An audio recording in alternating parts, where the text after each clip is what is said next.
A graça e a paz do nosso Senhor e Salvador Jesus Cristo. Bom dia para todos os irmãos. Deus nos abençoe. Nós estamos aqui para dar início à nossa escola bíblica dominical. Se você não conhece a revistinha, essa daqui, ó, muito boa, excelente revista da Central Gospel, tá? O tema desse trimestre da revista é o Decálogo, a Ética do Sinai. Pastor Walter Brunelli, excelente revista.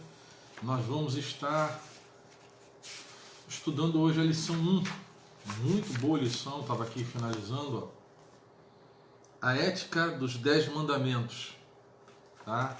Isso é bênção para mim, para a sua vida. Eu acredito que o Espírito Santo há de falar conosco assim, de maneira muito poderosa nessa manhã. Eu quero te convidar nessa manhã para que você feche os seus olhos, baixe a sua fronte.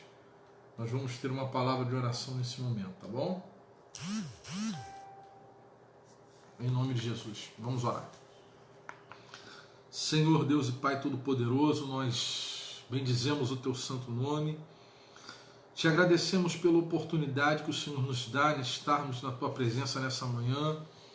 Esse grupo que o Senhor tem nos abençoado, que é a de Porto Novo Online, os nossos irmãos, alguns estão perto, os outros longe, Senhor, mas o objetivo é trazer comunhão, trazer coinonia e, acima de tudo, nós falarmos da Tua grandeza através da Sua palavra, Senhor, através, ó Deus, do louvor e de tantas outras ferramentas que o Senhor tem nos dado. Nós te agradecemos por estarmos aqui nessa manhã, Senhor.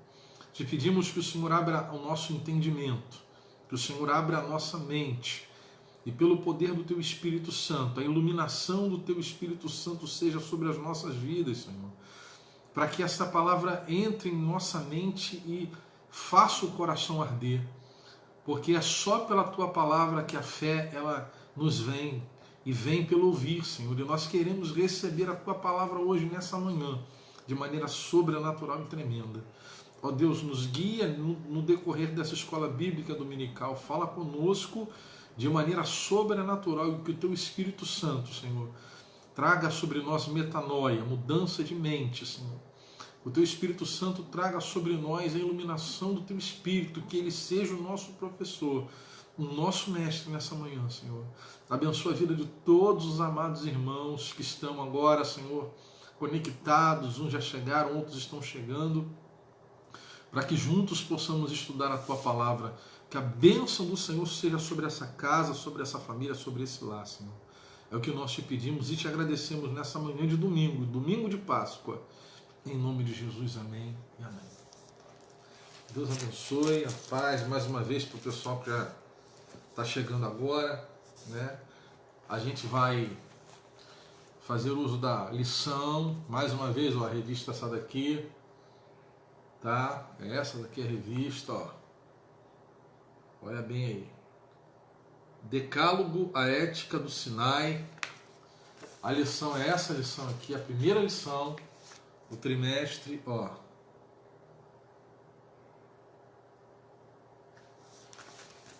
A Ética dos 10 Mandamentos. E é algo assim muito, muito maravilhoso, tá? Vamos começar a lição, né? Porque a hora passa rápido, a nossa EBD é só uma horinha.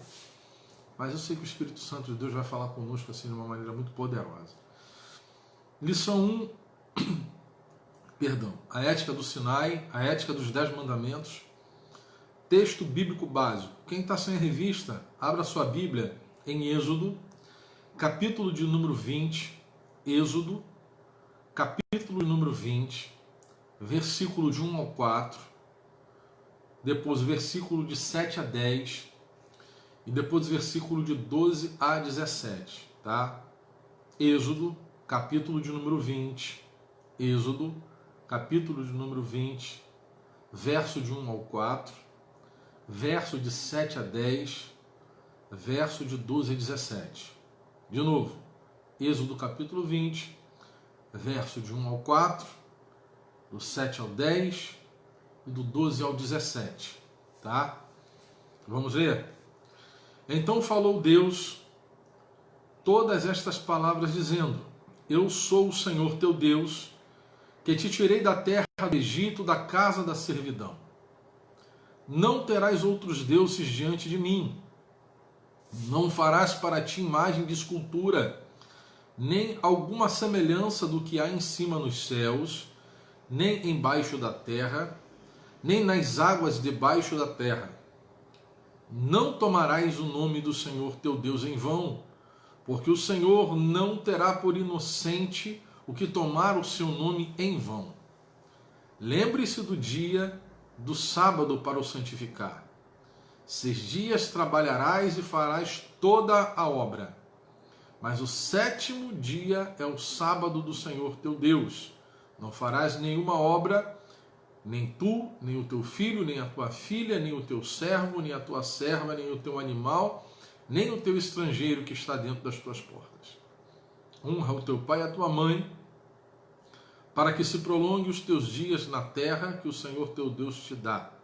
Não matarás, não adulterarás, não furtarás, não dirás falso testemunho contra o teu próximo, não cobiçarás a casa do teu próximo, não cobiçarás a mulher do teu próximo, nem o seu servo, nem a sua serva, nem o seu boi, nem o seu jumento, nem coisa alguma do seu próximo.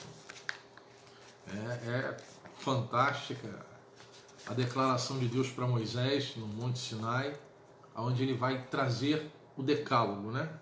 Vai trazer os 10 mandamentos. Quando a gente estuda o decálogo, algumas coisas que nós lemos aqui vão nos trazer dúvidas, né? Então, quando a gente lê, principalmente o que fala do sábado, você fica assim, poxa, mas então eu estou errado porque eu não estou guardando o sábado. Devo ou não guardar o sábado? É a maior dúvida que muitas das vezes nós temos. No decorrer do estudo a gente vai falar sobre isso. Por quê? Precisamos entender o decálogo. Deus fez uma declaração, tá?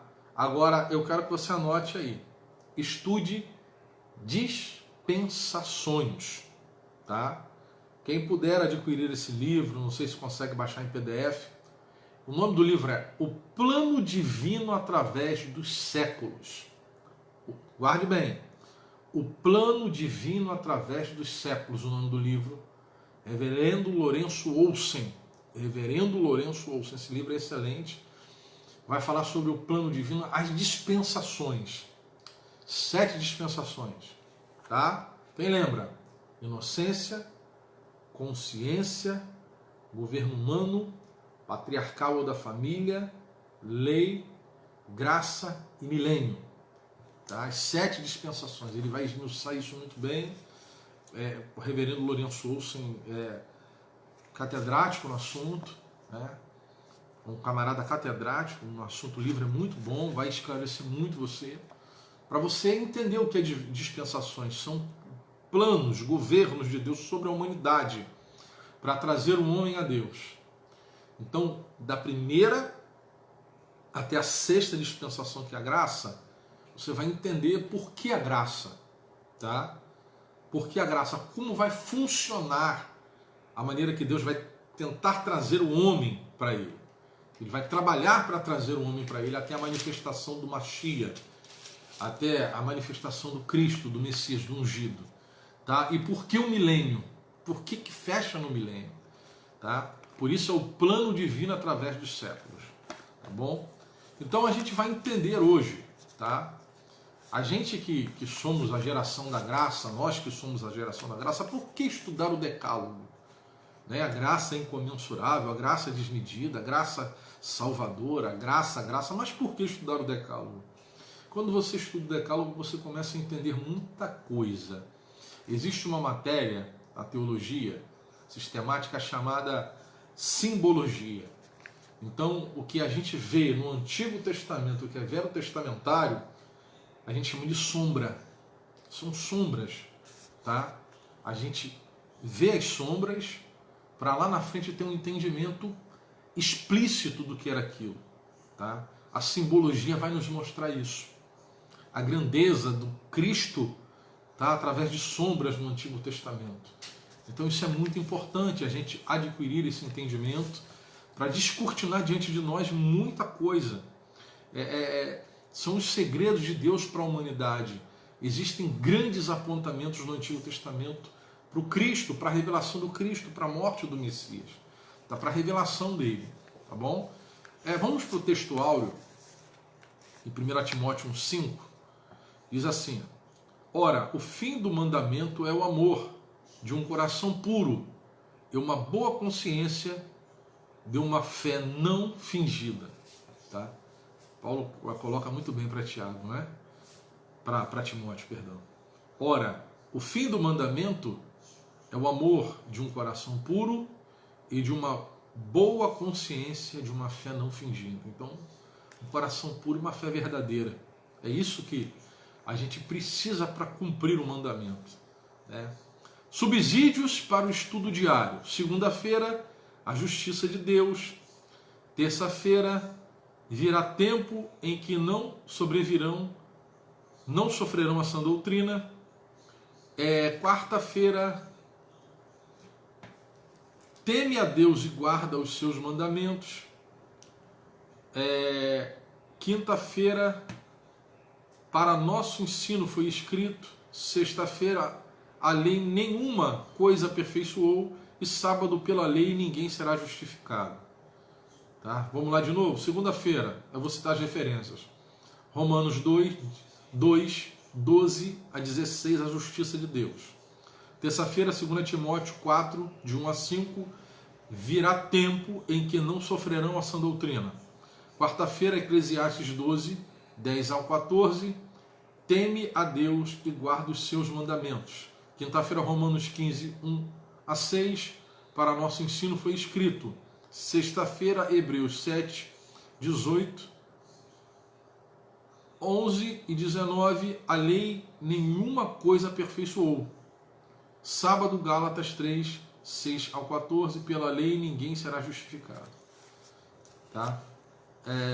Eu quero fazer menção aqui de 2 Timóteo 4, de 1 a 5. Uma passagem muito conhecida, tá? Mas é muito importante a gente sempre bater em cima dessa tecla, porque é uma palavra muito poderosa, muito forte, e nos traz um esclarecimento assim muito grande quanto ao tempo que nós estamos vivendo, né? A gente está vivendo um tempo muito difícil, muito complicado, e a gente sabe que o maligno ele tem operado de uma maneira muito grande no meio do povo, e se Deus não tiver misericórdia de nós e nós não guardarmos aquilo que o Senhor nos ensinou, vai ser muito difícil a gente vencer nesses dias trabalhosos.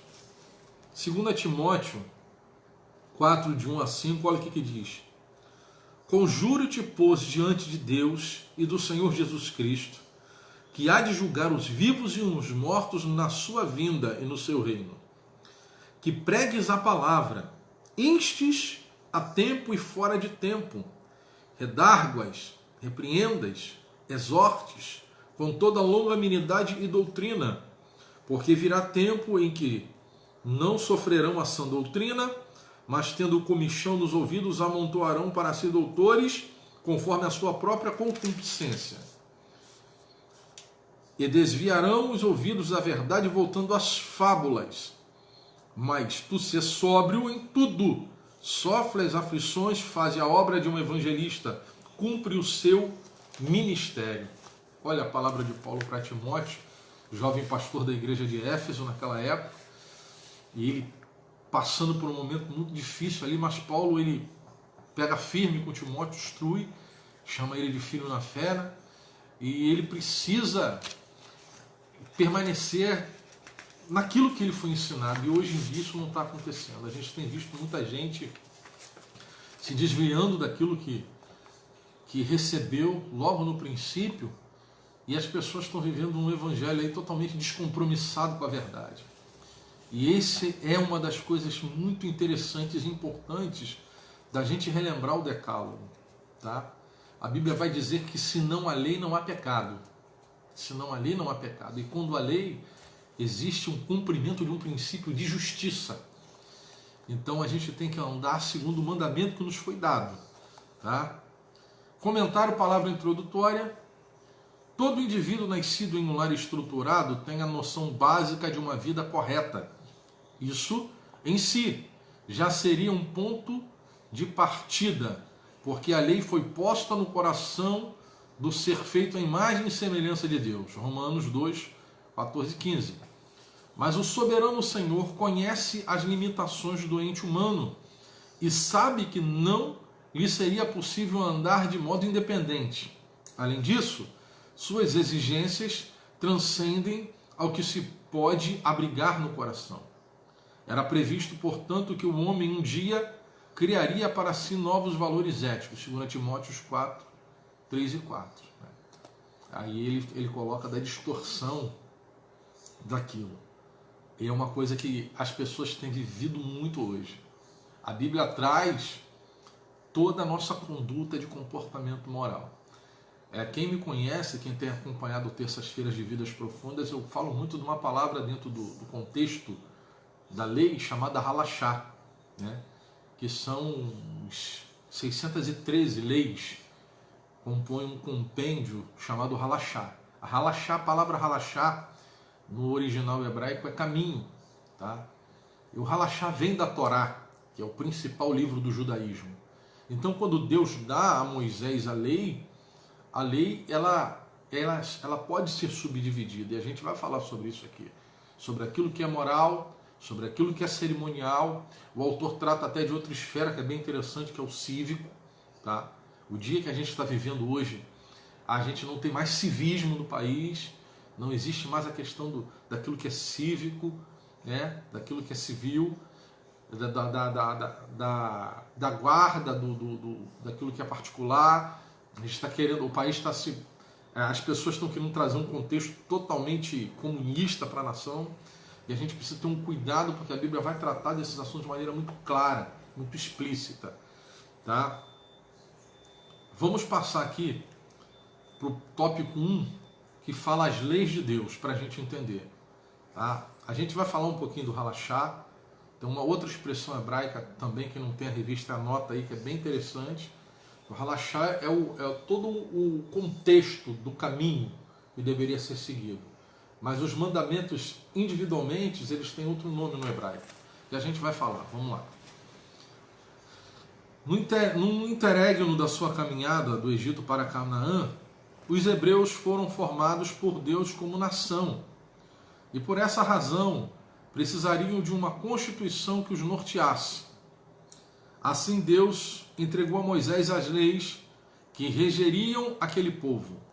Aí agora, presta atenção. Foram 613 mandamentos. Mitzvot, sendo 248 mitzvot assé, que é igual a faça, e 365 negativos. Mitzvot lo tassé, não faça. Tá? É bem interessante isso. Isso para o judeu, esse mitzvot é o que? São os mandamentos. Então o halachá tem 613 mitzvot. Tá? O halachá com 613 mitzvot, que são 613 mandamentos. O halachá, que é o caminho, tá? Tem 613 mitzvot, que são mandamentos. Tá? Que caminho seria esse, o halachá? Um caminho ético, um caminho de conduta, um caminho de se portar diante da lei. Tá? É diferente do caminho que é Cristo. Tá? Entenda isso. Não há aí uma comparação, não. É um caminho que o judeu tinha que se portar diante de Deus. Ele tinha que se conduzir diante de Deus. Era o caminho dos mandamentos, os mitzvot.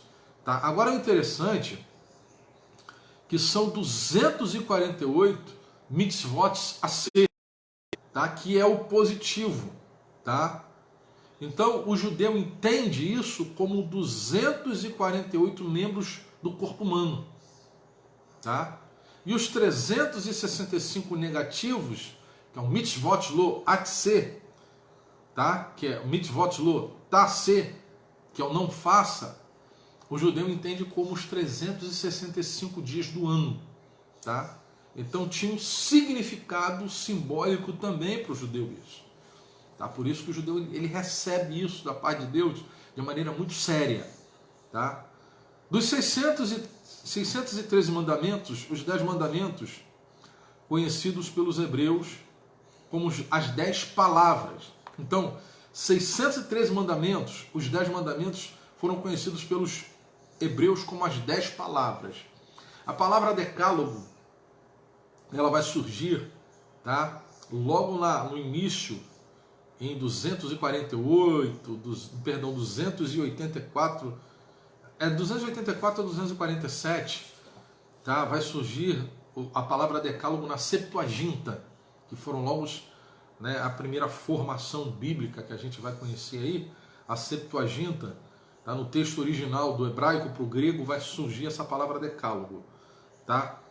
Constitui um resumo didático da ética de conduta chamados por Deus de sabedoria para os hebreus, Deuteronômio 4:6. Tá? Então isso daí vem para o quê? Organizar o povo de Israel. Você imagina um povo que sai, né? Um povo que chega com 70 dúzias de pessoas fugiu a palavra agora, na dispensação da família patriarcal, chega no Egito, né? Que é o povo de Jacó, e depois de 400 anos, na saída do povo do Egito, eram aproximadamente mais de 2 milhões de pessoas. E essas pessoas vão para o deserto peregrinar, e o que Deus vai fazer? Deus vai trazer para este povo uma constituição. Tá? Deus vai trazer leis para esse povo, por quê? Porque sem lei vira uma anarquia, vira uma grande bagunça. Tá? Quem não gosta de obedecer lei tem parte com rebelde é Satanás. Né? Então, Deus ele vai preparar, dentro daquele momento, toda uma constituição para que Moisés leve para o povo, e o povo tenha consciência de que tem que obedecer aquilo ali. Para quê? Para que tenha um bem-estar espiritual. Tá? A lei ela não tem só o caráter horizontal não, ou vertical não, é os dois. Tá? Por isso que ela vai ser subdividida naquilo que é moral e naquilo que é civil e naquilo que é espiritual, aquilo que é litúrgico. Por quê? Porque o homem tem que saber se comportar com o seu próximo e com Deus. Tá? Isso é uma coisa que você não pode esquecer. A lei ela não veio simplesmente ou meramente para trazer paz entre Deus e o homem, mas para trazer paz entre o homem e o homem também. Tá? É uma organização, é algo ético de Deus para a humanidade, para o homem naquela época. O texto que está em destaque fala assim: o sábio Salomão, referendo à sabedoria que há nos mandamentos de Deus, de tudo o que se tem ouvido, o fim é: teme a Deus e guarda os seus mandamentos, porque este é o dever de todo homem. Porque Deus há de trazer à justiça toda obra, até tudo que está encoberto, quer seja bom, quer seja mal. Eclesiastes 12, 13 e 14. 1.1. Os destinatários da lei. A história do Antigo Testamento é baseada nas leis mosaicas, ou seja, o pano de fundo veterotestamentário é a nação israelita, sendo regida, guiada e instruída pela lei. Tá? Aí diz assim: não se pode enxergar o Antigo Testamento senão sobre a ótica da lei. Por quê? Porque a lei, tá, ela vem para apontar a graça, para apontar o Cristo. Quando a gente começa a esmiuçar a lei em si, a gente vai ver o seguinte: lá na frente Paulo vai trazer uma declaração muito importante quanto à lei. Nunca ache que o Antigo Testamento é peça de museu, o Antigo Testamento negativo. O Antigo Testamento é uma parte da Bíblia gigantesca e maravilhosa. Por quê? Porque são revelações de Deus para o homem, aonde tudo Deus vai falar para o bem-estar moral, espiritual, social do homem, e sempre terá o apontamento para a cruz. Tá? Quando a gente entra na questão da liturgia, você vai ver que o candelabro representava Cristo, estava dentro do santuário, era uma sombra de Cristo, vai ser um apontamento dele. Você vai ver que no átrio tinha o altar do holocausto, o altar de bronze que apontava a Cristo. Você vai ter dentro do Santo dos Santos a arca do concerto, a arca da aliança que apontava para Cristo. Você vai ver toda a indumentária do sacerdote, a estola de linho, o peitoral com os 12 engastes de pedra, urim, tumim, a tiara escrita na testa do sacerdote, santidade ao Senhor. Tudo é um apontamento para Cristo. As bases do tabernáculo que eram de prata, a arca da aliança que era de madeira de citim ou de acácia, era uma madeira, era dura, amarga, que não dava cupim, simbolizava a natureza espiritual de Cristo. Por que não dava cupim? Porque Cristo não passaria pela morte, não teria sua carne consumida por vermes, entendeu? Tudo tem um apontamento para Cristo, entendeu? Então Deus prepara através do Antigo Testamento a vinda do Messias, tá? São apontamentos, sombras, para que a gente entenda. E isso vem em Israel, porque o Antigo Testamento é a história do povo de Israel. Então aprove Deus escolher esse povo, aprove Deus preparar tudo e nos fazer entender a grandeza desse amor, a grandeza desse evangelho através do decorrer dos séculos, né? Então é bom a gente estudar e entender o porquê o decálogo. Ah, pastor, o decálogo é peça de museu. Quem disse para você? Leia atentamente, estude, você vai entender.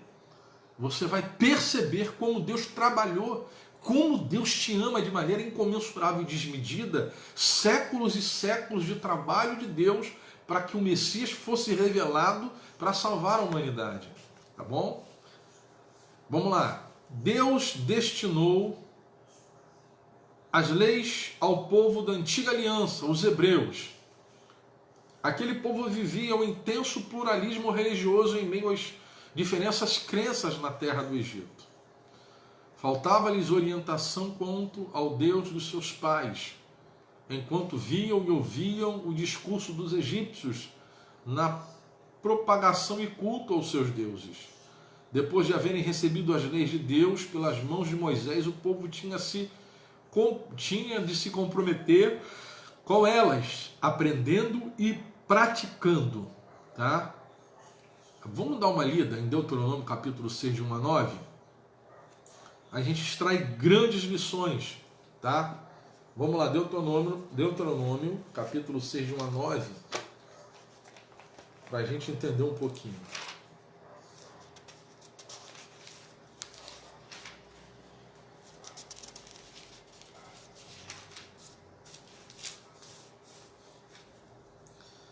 Estes, pois, são os mandamentos, os estatutos, os juízos que mandou o Senhor vosso Deus, para se vos ensinar, para que a fizesseis na terra e que passais a possuir, para que temais ao Senhor teu Deus e guardes os seus estatutos e seus mandamentos, que eu te ordeno, tu, teu filho e tua filha de teu filho, todos os dias da tua vida, para que teus dias sejam prolongados.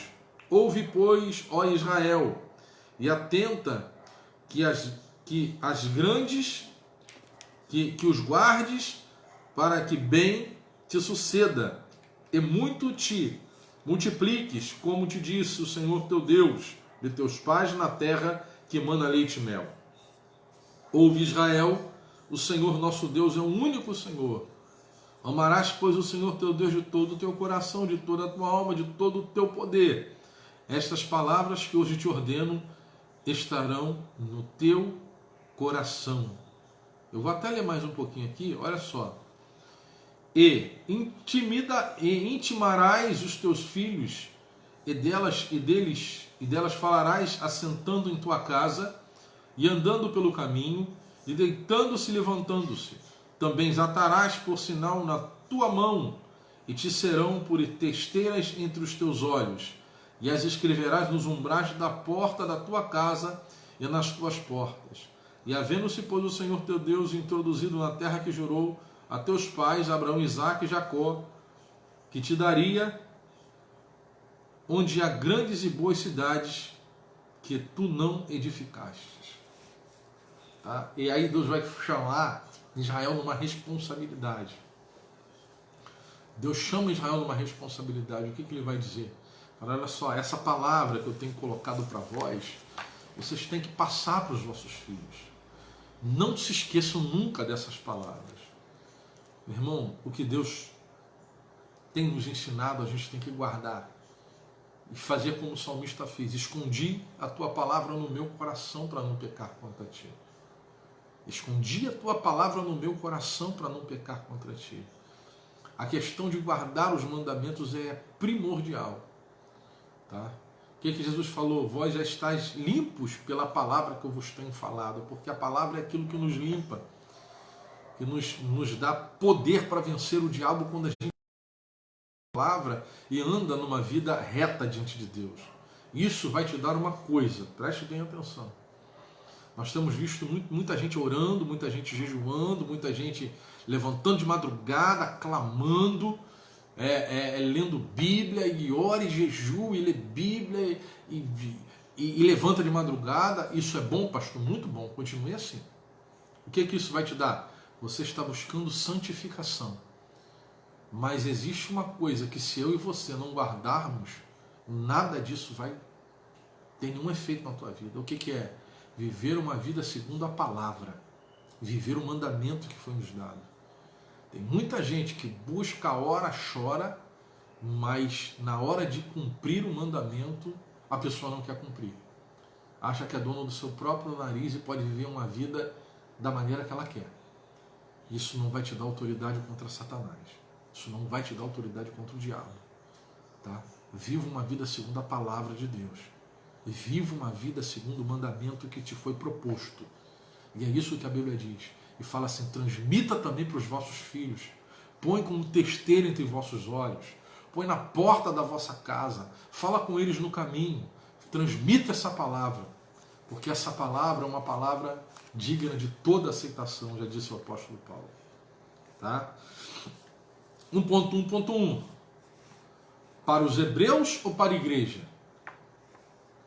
A primeira aliança tem como base a história de Israel desde a sua formação, Gênesis 12. A nova aliança foca Jesus, o verbo encarnado, bem como o nascimento e desenvolvimento da igreja, João 1,14. Contudo, é preciso compreender que o Antigo e o Novo Testamento se completam, sendo Cristo o centro de toda a Escritura e o ápice da revelação aos homens, Hebreus 1:3. Então, ó, Antigo Testamento, Novo Testamento, se completam, se encaixam, perfeitos. Eu não posso refutar um e receber o outro. Eu não posso refutar esse e receber esse. Não, se completam, uma obra. E quem é o dono da obra? Cristo. Quem está no meio dela? Cristo. Quem é o ápice? É o próprio Cristo. Tá? E quando a gente começa a entender o antigo, mais ainda você vai entender o novo. Tem gente que só estuda o novo. A graça, a manifestação da graça, a graça gigantesca, a graça é maravilhosa, a graça sobrenatural. Mas quando você entende o Antigo Testamento, mais ainda você vai entender o Novo. Por quê? Porque são apontamentos e sombras do Novo Testamento. Tá? Vamos dar continuidade, porque a hora está correndo aí, fica difícil aí se a gente ficar parando. 1.2. O ambiente criado por Deus para a entrega da lei. Os hebreus já haviam experimentado sinais extraordinários da presença de Deus. Entre eles, desde que saíram do Egito. Porém, logo no início da viagem, o Senhor expressou a Moisés o desejo de se revelar de modo peculiar ao seu povo. O Senhor marcou um encontro com os hebreus de frente ao Monte Sinai. Ó, isso daqui é tremendo. Eu quero ler um pouquinho sobre isso aqui. Abra sua Bíblia aí, em Êxodo, capítulo 19. Êxodo, capítulo 19, para a gente fazer essa leitura. Tá? Verso 10. Êxodo 19, 10 em diante. Olha só. Olha a revelação de Deus para Israel. Tá? Essas revelações do Antigo Testamento nós chamamos de teofania. Teo, Deus, fania, formas, as formas de revelação de Deus. Essa é a revelação que vai acontecer diante de Israel, uma coisa extraordinária. Diz assim, Êxodo 19, 10. Êxodo 19, verso 10.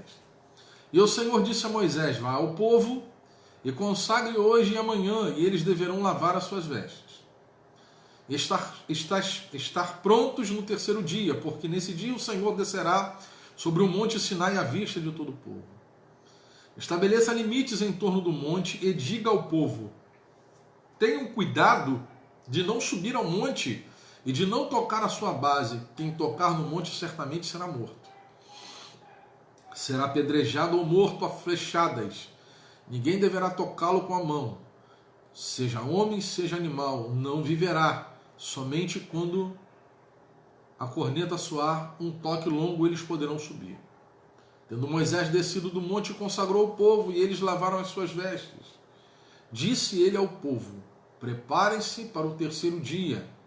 Até lá não se cheguem à mulher. Ao amanhecer do terceiro dia houve trovões e raios, uma densa nuvem cobriu o monte. Uma trombeta ressoou fortemente, todos no acampamento tremeram de medo. Moisés levou o povo para fora do acampamento para encontrar-se com Deus, e eles ficaram ao pé do monte. O monte estava coberto de fumaça, pois o Senhor tinha descido sobre ele em chamas de fogo. Dela subiu fumaça como que de uma fornalha, todo o monte tremia violentamente. E o som da trombeta era cada vez mais forte, então Moisés falou e a voz de Deus lhe respondeu. O Senhor desceu ao topo do Sinai e chamou Moisés para o alto do monte. Moisés subiu. E o Senhor lhe disse, desça e alerte o povo, que não ultrapasse os limites para ver o Senhor, e muitos deles pereçam. Mesmo os sacerdotes que se aproximarem do Senhor devem consagrar-se, senão o Senhor os fulminará. Moisés disse ao Senhor, o povo não pode subir ao monte Sinai, pois tu mesmo nos avisaste. Estabelece um limite em torno do monte e declara-o santo. O Senhor respondeu, desça e depois torne a subir, acompanhado de Arão. Quanto aos sacerdotes e ao povo, não devem ultrapassar os limites para subir ao Senhor, senão o Senhor os fulminará. Então Moisés desceu e avisou ao povo. Tá? Isso aqui é a revelação de Deus no Sinai para Israel. Quando Deus os chama, e Deus fala assim, olha, separa o povo, consagrai-vos, pois, a mim, e amanhã fará maravilha o Senhor no meio de vós. Então o povo fica 3 dias em consagração para que Moisés suba o monte e Deus tem uma palestra com ele. Agora, reparou a grandeza desse texto? A grandeza dessa revelação? Deus manda o povo todo se santificar, Moisés vai subir. A voz de Deus lá do pico do céu é ouvido na terra. O povo Moisés ouvem a voz. Som de trombetas. O monte, a Bíblia diz que o monte treme violentamente. Entendeu? Essa é a manifestação de Deus para aquele povo. Para que isso? Preparando o povo para receber a lei. Tá? A lei, ela se cumpriu. E a gente, no desfecho do estudo hoje a gente vai falar sobre o cumprimento da lei em Cristo, o tetelestai nele. Mas é muito importante a gente entender que a obediência nos faz vencer. Tá? A gente tem visto uma geração muito descompromissada. Pessoas que acham que podem viver a sua vida de qualquer maneira porque estão cobertos pela graça. A graça tem responsabilidades. Responsabilidades. E a gente precisa entender isso daí. Tá? Vamos lá.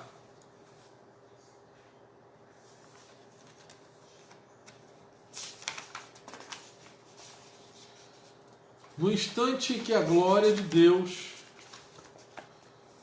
manifestou-se, o monte tremeu e eclodiram relâmpagos e trovões. O barulho era ensurdecedor, fazendo assustar o povo, a ponto de muitos pedirem a Moisés que falasse com eles e não o Senhor.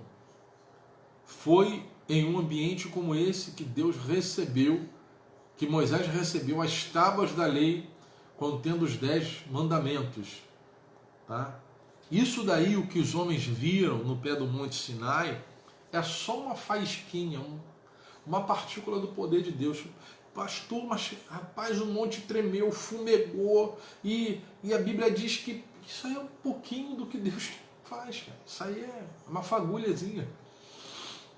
A palavra para ele é El Shaddai, Todo-Poderoso. Então, para o Todo-Poderoso, é uma faísca. Uma faísca. Mas isso aí foi para preparar o coração do povo para saber que a lei vem de um Deus Todo-Poderoso. E se vem de um Deus Todo-Poderoso, a gente precisa ter cuidado de cumprir em reverência a esse Deus. A implementação da lei: não matar, não furtar, não cobiçar a mulher do próximo, não dar falso testemunho, não cobiçar a propriedade alheia, são atitudes de importância incontestável. Mas por que razão o Senhor as valorizou tanto e as escreveu em tábuas de pedra? E detalhe, com o seu próprio dedo, né? Quando, segundo Paulo, elas já estavam escritas no coração dos homens. Romanos 2, 14 e 15. De que adianta os homens terem a lei na consciência e transgredi-la constantemente? Ao menos, estando escritas, elas fazem parte de um conjunto de princípios inalteráveis, que ao seu tempo, ao seu próprio tempo, servirão de acusação dos pecados praticados perante o Senhor. Tá? Então, a lei foi escrita para quê? Aquilo dali são limites que foram dados a nós. Limites. Deus pôs limites para que o homem se conduza por esses limites. Se ultrapassa-se esses limites, você peca. Tá? Então, ele traz a lei para nós, agora de maneira visível, escrita, porque o próprio Paulo fala que o coração do homem estava cauterizado. A consciência dele estava cauterizada, quer dizer. Então Deus ele vai trazer isso à tona para nós e vai nos dar essa responsabilidade para que a gente entenda que deva ser cumprida.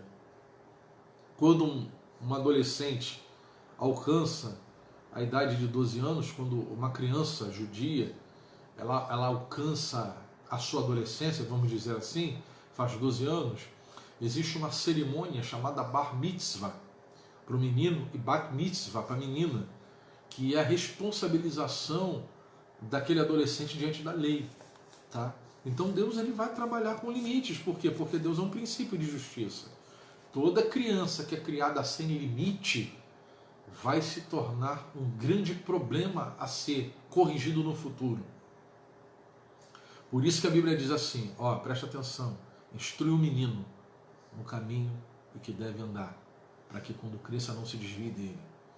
Os nossos problemas com os nossos filhos, na maioria das vezes, são porque nós não instruímos quando eram meninos. Torna-se adolescente e a gente quer corrigir. E na adolescência ninguém corrige nada. Não adianta você bater, não adianta você ameaçar, não adianta fazer nada disso. Por quê? Porque agora é adolescente. E o próprio John Locke, que é um filósofo francês, ele vai dizer assim, olha, a criança é uma tela em branco. Se é uma tela em branco, pinta nele Jesus. Então os limites têm que ser colocados na idade, tá? Na primeira infância, quando é criança, para a gente poder tratar e cuidar deles. E tudo que você implantar no coraçãozinho deles, eles vão cumprir com excelência, porque aprenderam daquela forma. Pega um exemplo de uma criança criada dentro da presença de Deus, com preceitos morais. De repente, às vezes os pais não são crentes, mas sabem criar com muita educação, com ética, aquela criança vai se tornar uma pessoa de bem. Por quê? Porque foi pautado um limite para aquela criança. Então é isso que Deus faz conosco. Deus nos dá a sua lei, a sua palavra, para que a gente venha, o quê? Viver uma vida digna de verdadeiros servos de Deus. Tá? Então a importância da lei é essa. São os limites que Deus deu para cada um de nós. Quando você vai pecar, você sabe, eu não posso fazer isso. Por quê? Porque está escrito. Além de estar escrito, isso está dentro do meu coração, eu sei que eu não posso fazer. Estando escrito, você sabe que seu salvo-conduto, aquilo que vai te justificar ou vai te condenar, está ali. Tá? A Bíblia é um livro que justifica uns e condena outros. Por quê? Não é porque ela é uma lei má, não.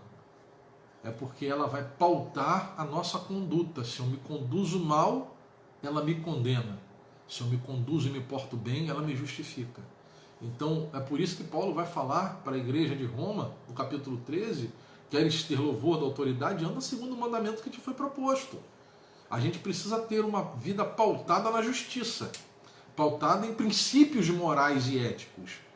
Tá? Se você quebra um princípio desse, tem um retorno. E você vai colher aquilo que você plantou. Ninguém colhe machixe plantando quiabo, querido. Você vai colher o que você plantou. Eu ouvi uma palavra de um amigo muito forte. Quer mudar sua colheita? Muda sua semente. Está colhendo coisa ruim? Está plantando coisa ruim. Agora, quer colher coisa boa? Lança coisa boa na terra, que com certeza você vai ser exaltado por Deus. Tá? A divisão da lei. 1.4.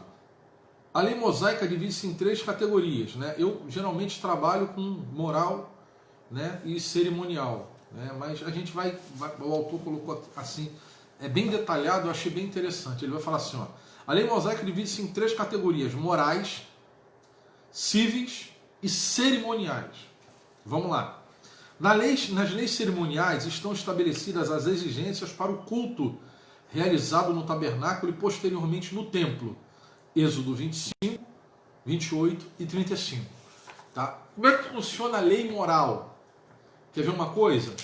Hoje a gente não tem um altar do holocausto dentro da igreja. Não tem. A gente não tem um altar do holocausto. A gente não sacrifica novilho, nem cordeiro, nem bode. Né? A gente não sacrifica ovelha. Por que isso não vai acontecer? Porque a lei é cumprida em Cristo.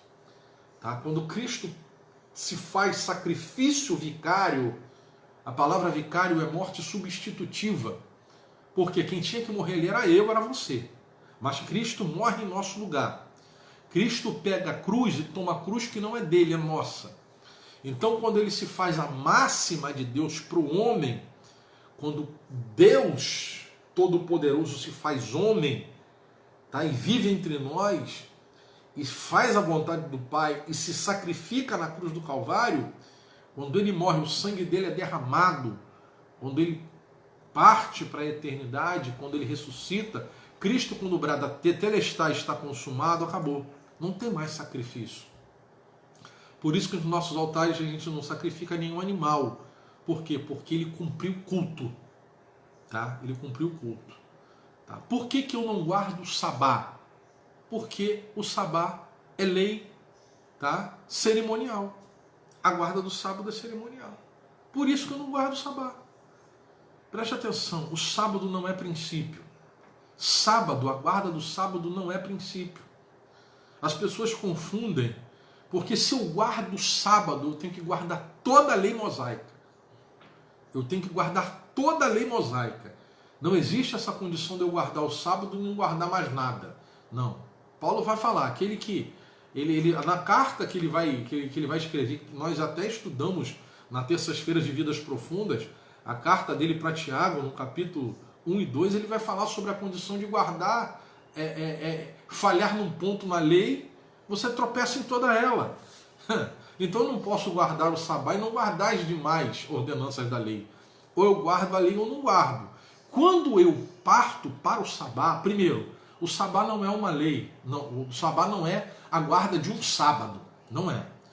Quando eu olho o sabá dentro do contexto bíblico, eu tenho um compêndio teológico, eu tenho uma lei com vários mandamentos. Primeiro, a guarda do sábado, a guarda do ano sabático e a guarda do ano do jubileu. A maioria que guarda o sábado não sabe nem o que é ano do jubileu, nem o que é ano sabático. Tá? Então não funciona dessa forma. Segundo, o sabá, ele está só na lei. Quando a gente vai para Gênesis e quer fazer uma aplicação hermenêutica, tá? Usar a hermenêutica para dizer que Deus guardou o sétimo, Deus descansou no sétimo dia. Deus fala que aquilo dali não é exemplo não é mandamento doutrinário. Aquilo ali, Deus quando descansa no sétimo dia, Deus não descansa porque Deus é incansável. Aquilo dali, Deus reservou um dia da semana para você cuidar de você. Para você ter o teu descanso normal, porque ninguém é máquina. Ele não criou máquina. Tá? Então, quando você olha o Sabá, ele só está dentro da lei, ele não está antes e nem depois. Você não vê Jesus guardando o sábado. Você não vê a condição de Deus ali por criar tudo no sétimo sábado, no sétimo dia ele descansa porque é para todo mundo guardar o Sabá. Negativo. Negativo. Tá? Eu gosto muito de usar as palavras de um velho mestre chamado Moisés Feitosa de Moura, quando ele vai falar sobre a questão dos filhos que Deus tem.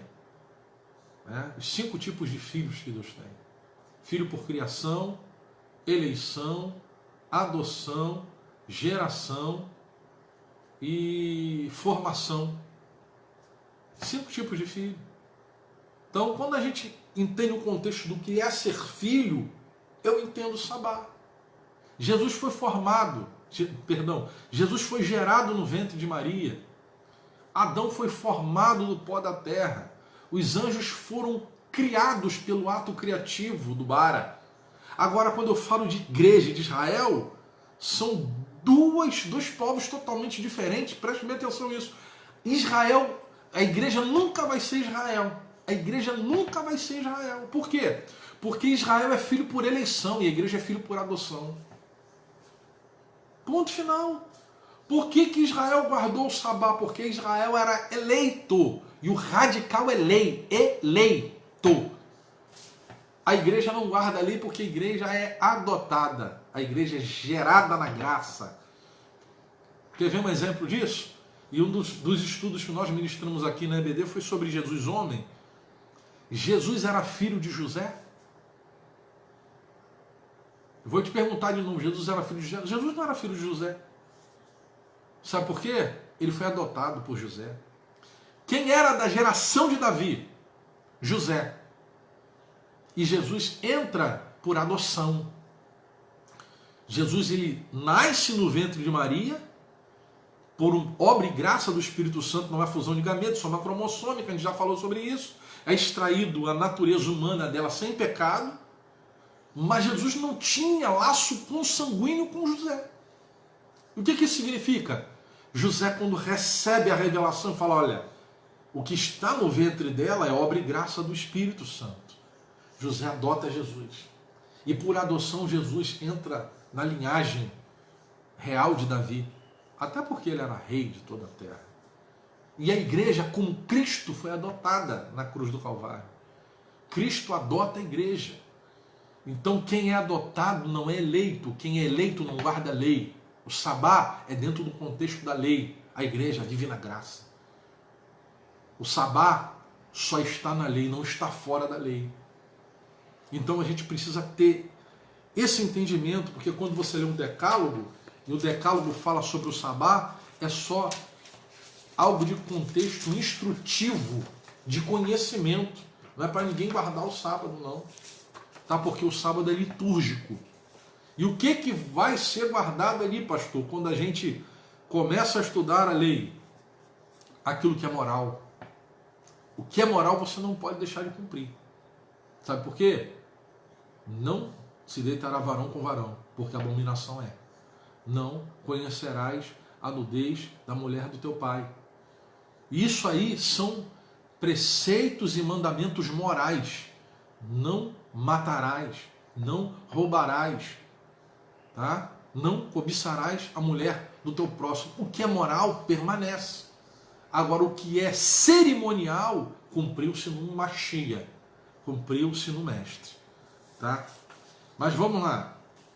Primeiro, as leis cerimoniais são estabelecidas e exigidas para o culto, realizados no tabernáculo e posteriormente no templo, tá? Nessa mesma categoria está incluída a guarda do sábado, né?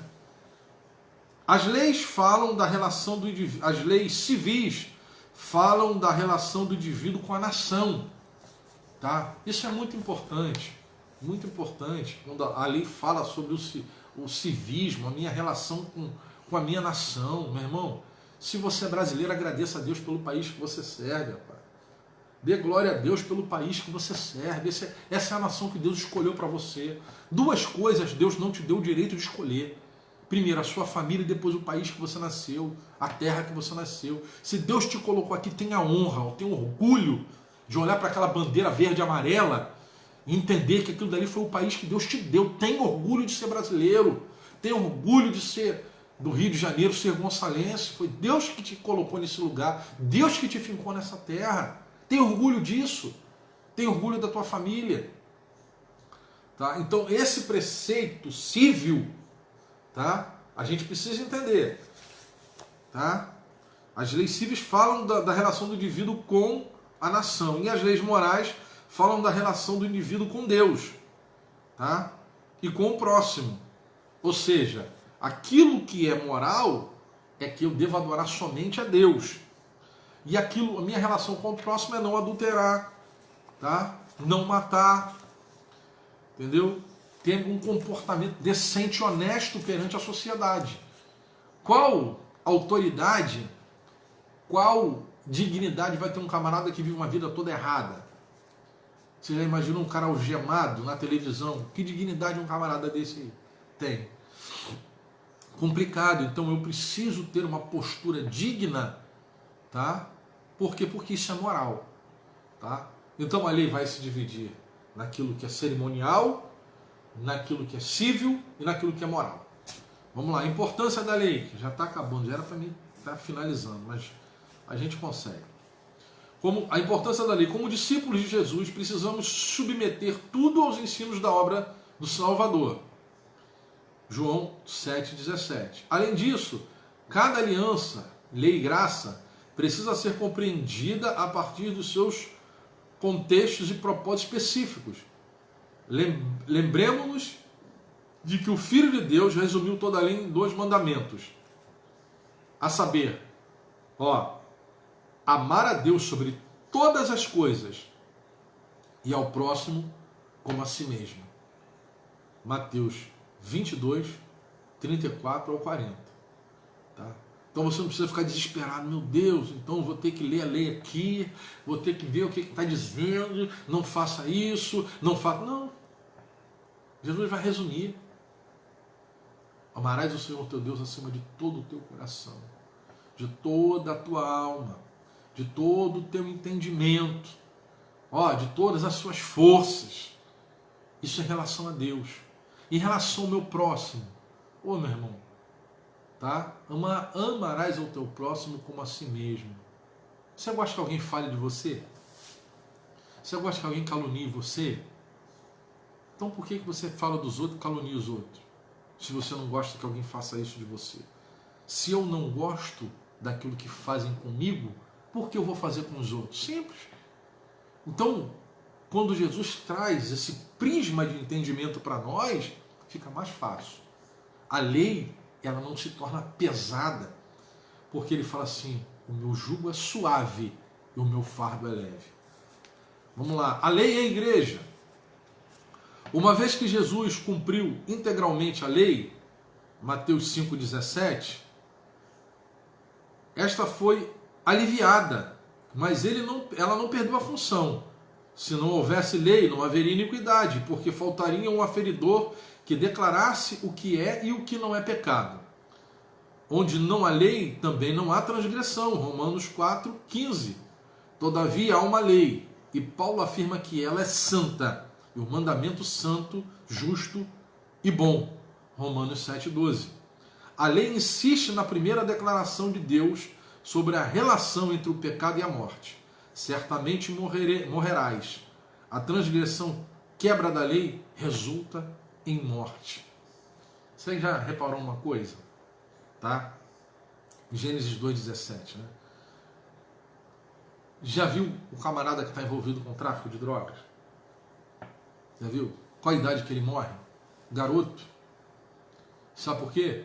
Porque por trás dele tem um pai e uma mãe falando assim, menino, sai dessa vida. Meu filho, larga isso. Meu filho, isso não vai dar certo. Desonra pai e mãe, morre cedo. Sabe o que a Bíblia diz? Honra o teu pai e a tua mãe, para que se prolonguem os seus dias sobre a terra. Meu amigo, quem não honra pai e mãe morre cedo. Por isso que você vai ver essa meninada aí na vida aí, torta do tráfico, roubando, assaltando, morre cedo, porque desonra pai e mãe. Descumpriu o mandamento. Sabe qual é o salário do pecado? É a morte. Então, isso daí, quando a gente entende que há uma necessidade de cumprirmos o mandamento, tá? As pessoas acham que a graça foi de graça, mas não foi. A graça é algo sério. Sabe como é que funcionava no Antigo Testamento, quando a mulher e o homem eram pegos no ato de adultério? Pegavam os dois no ato de adultério, levava-se para a praça pública e apedrejava os dois. Tá? Era a sentença de morte. Sabe o que Jesus vai dizer agora na graça, que todo mundo acha que é de graça e não foi de graça? Jesus fala assim: se tu olhares para uma mulher e no coração delas, no teu coração tu a desejares, eu já digo que tu cometes adultério com ela. Parece que essa graça é molinha, né? É molinha, melzinho na chupeta cumprir a graça. Mas quem falou não foi nenhum apóstolo, quem falou foi Jesus. E quando Jesus fala, não tem regra de exegese, de hermenêutica, não tem regra nenhuma de interpretação, é doutrina. E ele falou assim: se tu olhares para uma mulher e no teu coração tu a desejares, eu já digo que você já cometeu adultério com ela. E o adúltero vai para onde, amigo? Então essa graça não é brincadeira, como muita gente pensa. De ficar batendo no peito, levantando mão, chorando. Porque pela graça eu sou salvo. Graça desmedida. Não. Existem responsabilidades a serem cumpridas. Existe aquilo que a Bíblia diz assim: quem é santo, Apocalipse capítulo 22, santifique-se ainda. Quem é sujo, suje-se ainda. Então não é porque eu estou na graça que eu vou viver uma vida dissoluta de qualquer maneira, não. Eu preciso primar por uma vida decente, honesta, íntegra. Quando eu passar na rua, aconteça comigo como aconteceu com aquela mulher, que olhava o profeta passar e falava assim: verdadeiramente, eu tenho visto e observado esse homem, e ele é um santo homem de Deus. Os 10 mandamentos. Já estamos encerrando já ultrapassei a hora aqui já. Mas vamos lá. Texto em destaque. Para uma parte dos cristãos, os 10 mandamentos dizem respeito tão somente quanto aos hebreus, enquanto para outros sua aceitação é plena e radical, como nos casos dos adventistas que guardam literalmente o dia do sábado. Hans Ulrich Heifler diz que o decálogo deveria estar tanto nos púlpitos quanto nos tribunais e nos parlamentos. Tá? Isso é uma coisa bem interessante, né? Vamos lá, 3.1, a ética da lei. Como igreja que somos, devemos ter absoluta clareza em relação aos benefícios e ao mesmo tempo as restrições impostas pela lei. A lei não salva ninguém. Tá? A mais clara distinção entre Israel e a igreja está no modo como cada um se apresenta diante do Altíssimo. Aqueles pelas obras da lei e a igreja pela fé, confinando nos benefícios da graça.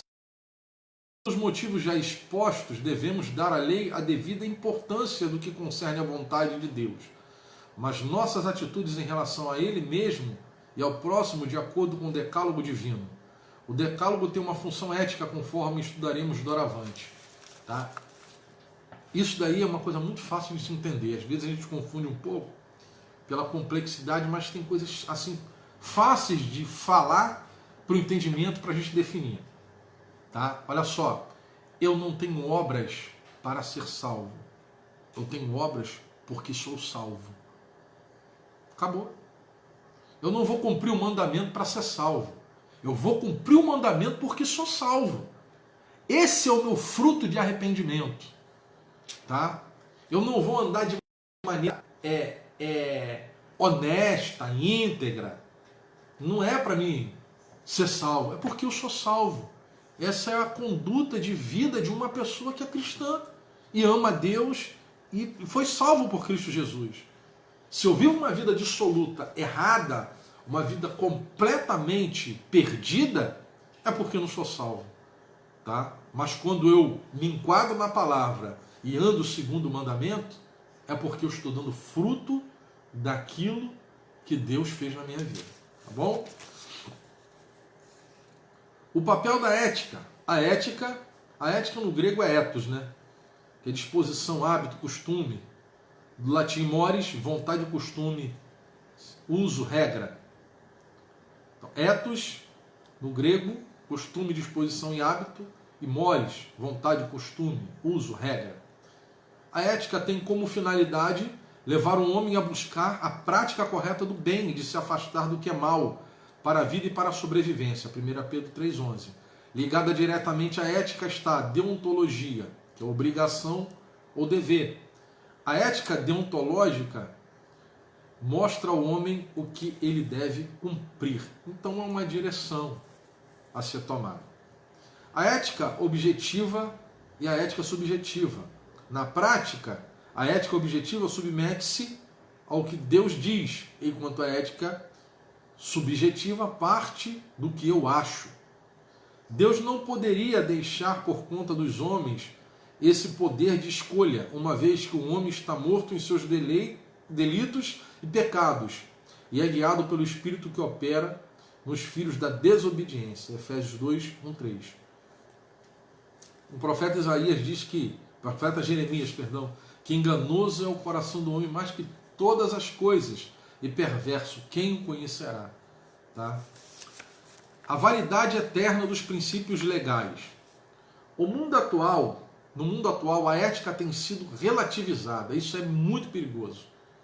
Quando eu tiro, tá, o mandamento dentro do contexto bíblico e trago para a minha realidade. Tá? Então eu relativizo. Tá? A ética ela tem que ser absoluta e não relativa. Ela tem que estar pautada no princípio bíblico, teológico. Se for pautada no meu princípio, eu vou relativizar ela à minha realidade. Tá? Por isso que tem gente hoje que vive uma vida errônea. Porque, mas peraí, pô, eu bebo porque eu acho que beber e Timóteo, Paulo manda pegar e botar um pouquinho na colher e tira o texto do contexto, a sua realidade, tá? Relativiza porque quer fazer uso de álcool e faz a aplicação relativa do texto fora do seu contexto e relativiza a ética. A ética não pode ser relativizada. A ética tem que ser absoluta.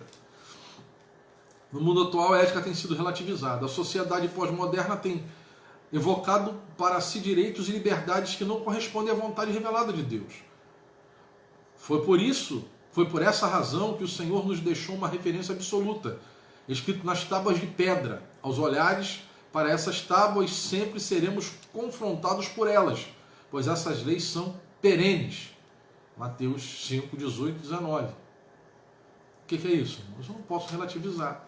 Por isso que a gente vê hoje um grupo de pessoas que vivem o homossexualismo formaram uma igreja. Relativizaram a ética. A ética tem que ser absoluta e pautada na verdade bíblica. Na verdade bíblica consolidada, real e autêntica. Tá? Conclusão. É de fundamental importância entender que para o Antigo Testamento toda a conduta era controlada pela letra da lei, não pela consciência. E o homem estava mais preocupado com as suas atitudes perante o Senhor do que perante os homens. No Novo Testamento, no entanto, o apóstolo Paulo afirma que o fim do mandamento é a caridade de um coração puro e de uma boa consciência e de uma fé não fingida. 1 Timóteo 1, 15. Tá? Paulo vai trazer um entendimento. Eu sempre falo que a revelação do Evangelho é progressiva, de que a gente precisa cumprir o mandamento, tá? Entendendo que ele se resume em quê? No meu amor incondicional, incomensurável e desmedido por esse Deus, e no meu amor ao próximo como a mim mesmo. Como a mim mesmo. Então, eu preciso amar a Deus, não ter outro Deus. Não ter outro Deus, mas amar esse Deus de forma real, né? De forma explícita, de forma pessoal. Eu preciso amar esse Deus de uma maneira incondicional e respeitar o meu próximo, amá-lo como a mim mesmo. Eu não posso fazer com o meu próximo aquilo que eu não quero que as pessoas façam comigo. Tá? Eu acredito que o Senhor nos fez entender hoje melhor essa questão sobre como cumprir a lei, o mandamento, né? Como se portar diante do povo de Deus e como se portar diante do Senhor e como se portar diante da sociedade. Que o Senhor Jesus nos abençoe. Domingo que vem, se o Senhor nos permitir, nós vamos estar na lição 2. Existe somente um Deus. E eu acredito que Ele vai continuar falando conosco de uma maneira assim maravilhosa. Deus abençoe a todos. Tenha um domingo cheio da presença do Espírito Santo. Às 19h30 nós vamos estar entrando com a nossa Santa Ceia online. Que você possa providenciar os elementos da ceia, o pão, o suco de uva, que a gente chama de vinho, né? Mas na verdade é um mosto, que é o suco de uva, não tem álcool. Tá? Que todas aquelas pessoas da sua família que estão em comunhão com a Igreja de Cristo estejam presentes, que você possa se confraternizar com a sua família, confraternizar com o seu povo e a gente venha relembrar a morte de Cristo logo no domingo de Páscoa, né? Agradecer a Ele por essa morte substitutiva, vicária, por essa barbárie que Ele passou, mas Ele morreu por mim e por você. Beijo do Careca, que o Senhor Jesus nos dê um dia cheio da sua presença. Guarda essa palavra na tábua do teu coração. Guarda na tábua do teu coração, para que você não venha pecar contra o Senhor. Que o Senhor nos abençoe de maneira incomensurável e desmedida. Tudo de bom e até daqui a pouquinho na nossa Santa Ceia. Deus nos abençoe e a paz do Senhor Jesus Cristo.